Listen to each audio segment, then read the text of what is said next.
Sir CP Ramaswamy അയ്യർക്ക് ശേഷം കേരളത്തിൽ ഏതെങ്കിലും തരത്തിൽ വികസനം ഉണ്ടാക്കിയിട്ടുണ്ടെങ്കിൽ ആ വികസനം ഉണ്ടാക്കിയ വികസന നായകൻ എന്ന് പറയാവുന്നത് കെ കരുണാകരൻ മാത്രമാണ്.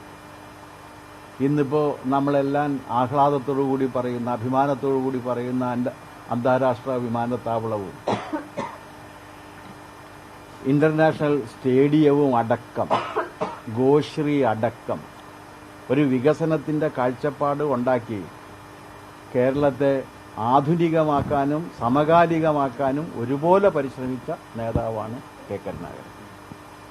പത്മജ ഭാരതീയ ജനതാ പാർട്ടിയിലേക്ക് വരുമ്പോൾ പത്മജ കൊണ്ടുവരുന്നത് കരുണാകരന്റെ നേതൃത്വ പാഠവും അദ്ദേഹത്തിന്റെ വികസന കാഴ്ചപ്പാടുമാണ്. അത് തീർച്ചയായിട്ടും കേരളത്തിലെ പാർട്ടിക്കും കേരളത്തിലെ ജനങ്ങൾക്കും ഉപകാരപ്രദമായി. സ്ഥാനാർത്ഥി നിർണയം എന്ന് പറഞ്ഞു കഴിഞ്ഞാൽ 2 ദിവസത്തിനുണ്ടാകും എന്നാണ് ഞങ്ങൾ പ്രതീക്ഷിക്കുന്നത്. ഭാരതീയ ജനതാ പാർട്ടിയെ സംബന്ധിച്ചിടത്തോളം ഒരു സ്ഥാനാർത്ഥി ആരാണ് എന്ന് നിശ്ചയിക്കേണ്ടത് ഇവിടെയല്ല. അതിൻ്റെ പാർലമെന്ററി ബോർഡുണ്ട്. ആ പാർലമെന്ററി ബോർഡ് ചേർന്ന് കഴിഞ്ഞാൽ മാത്രമേ സ്ഥാനാർത്ഥി ആരാണ് എന്നുള്ള കാര്യം പ്രഖ്യാപിക്കൂ. ആ സ്ഥാനാർത്ഥി പ്രഖ്യാപനത്തിന് വേണ്ടി ഞങ്ങളെല്ലാം കാത്തിരിക്കുകയാണ്. പിന്നെ ഉറപ്പായിട്ട് കാണും. എന്താണ് CK പത്മനാഭൻ പറഞ്ഞത്?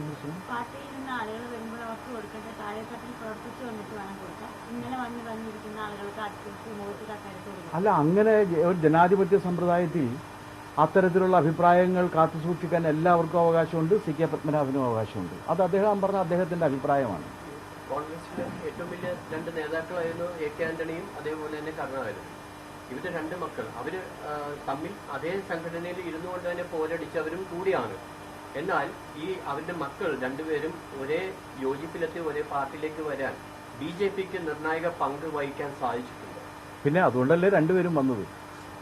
ഞങ്ങളുടെ പാർട്ടി, കാരണം നമ്മുടെ ബഹുമാനായ പ്രധാനമന്ത്രി മോദിജിയുടെ നേതൃത്വത്തിൽ ഭാരതം 2047 ആകുമ്പോൾ ലോകത്തിലെ വികസിത രാജ്യങ്ങളുടെ മുൻപന്തിയിലെത്താൻ പോകുന്നു എന്ന് തിരിച്ചറിഞ്ഞിട്ടാണ് അവരെല്ലാം വരുന്നത്.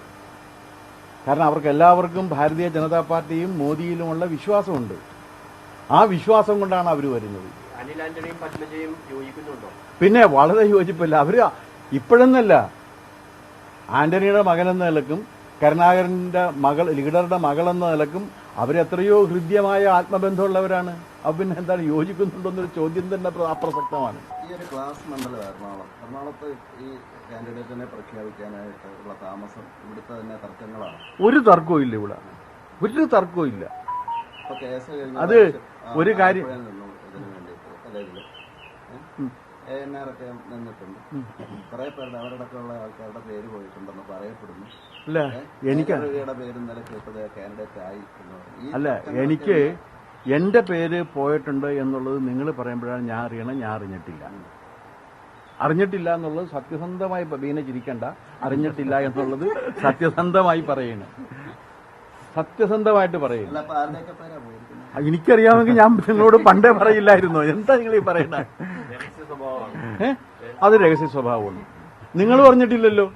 സ്ഥാനാർത്ഥികളെ പ്രഖ്യാപിച്ചു കഴിഞ്ഞിട്ടല്ലേ നിങ്ങൾ അറിഞ്ഞത്? ശ്രീമതി പത്മജ വേണുഗോപാൽ ചേർന്ന് കഴിഞ്ഞിട്ടല്ലേ നിങ്ങൾ അറിഞ്ഞത്? അനിൽ ആന്റണി ചേർന്ന് കഴിഞ്ഞിട്ടല്ലേ നിങ്ങൾ അറിഞ്ഞത്? എനിക്കറിയാമെങ്കിൽ ഞാൻ പറഞ്ഞു തരില്ലേ? എന്താ ഈ പറയുന്നത്? നിങ്ങളോട് എപ്പോഴേ പറഞ്ഞാന് അപ്പൊ തന്നെ ഞാൻ വിളിച്ചു പറയില്ലേ? ദേ ഇന്ന ആളുടെ പേരുണ്ടെന്ന് പറയില്ലേ?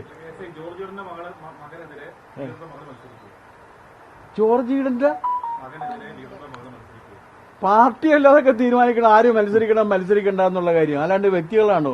ഇപ്പൊ ഞാൻ BJP ചേർന്നപ്പോ ഞാൻ ആലപ്പുഴ മത്സരിക്കണമെന്ന് തീരുമാനിച്ച ഞാനല്ല, പാർട്ടിയാണ്. ഞാൻ മത്സരിച്ചു. പാർട്ടി പറഞ്ഞ അപ്പൊ ഞാൻ ആലപ്പുഴ മത്സരിക്കാൻ വേണ്ടിയിട്ടാണ് സത്യത്തിൽ ആലപ്പുഴയുടെ എല്ലാ നുക്ക് ആൻഡ് കോർണർ പോകുന്നത്. പാർട്ടി പറഞ്ഞാൽ ചെയ്യേണ്ടി വരും.